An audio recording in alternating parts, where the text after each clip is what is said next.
ఆంధ్రప్రదేశ్లో కూడా ఆగస్టు 15 నుంచి మహిళలకు ఉచిత బస్సు పెడతానని చంద్రబాబు నాయుడు గారు ప్రకటించారు. ఎలా ఎలా ఫీల్ అవుతున్నారు? మంచిది అంటారా, పెట్టాలంటారా, వద్దంటారా, ఖండిస్తున్నారా?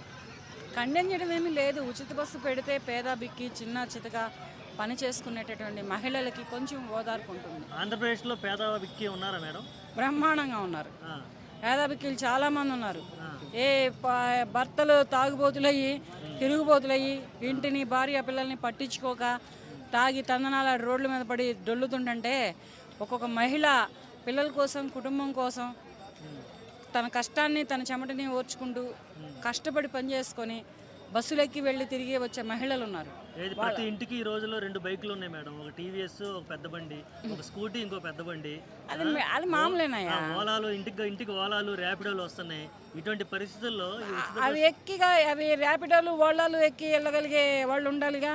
ఒకటి ప్రతి ఇంటికి ఒక బస్సు 2 వెహికల్స్ ఉంటున్నాయి. మరి ఆ వెహికల్లో నడపగలిగే మహిళలు ఉండాలిగా. 2 డ్రైవింగ్ రావాలిగా. ఫస్ట్ బండి ఉండేం లాభం? ఆ 2 బళ్ళు వాడే వేసుకొని తిరుగుతాడు. ఆ ఇంటి మగాడే వేసుకొని తిరుగుతాడు 2 బళ్ళు. ఇవి ఫెయిల్డ్. ఏంటంటే కొంచెం అంటే వయసులో పెద్దవాళ్ళు కూడా ఉంటారు. వాళ్ళకు కూడా ఈ ఉచిత బస్సు అనేది ఉపయోగపడుతుంది. అయినా రేపు 12వ తారీఖు పెట్టారు కదా, అమ్మఒడి పెట్టాడు, రైతు ఇలా ఉచితాలన్నీ ఇచ్చుకుంటా పోతుంటే భారం పెరిగిపోతుంది కదా ప్రభుత్వం మీద, ప్రజల మీద. తెలంగాణ రాష్ట్రంలో ఏం పెరిగిందా ఆంధ్రప్రదేశ్ రాష్ట్రంలో పెరగడానికి? ఆయన ఆంధ్రప్రదేశ్ రాష్ట్రంలో చంద్రబాబు నాయుడు గారు అవునా నిన్న వచ్చిన వ్యక్తి కాదు కదా, ఎప్పటి నుంచో వచ్చిన వ్యక్తి కదా.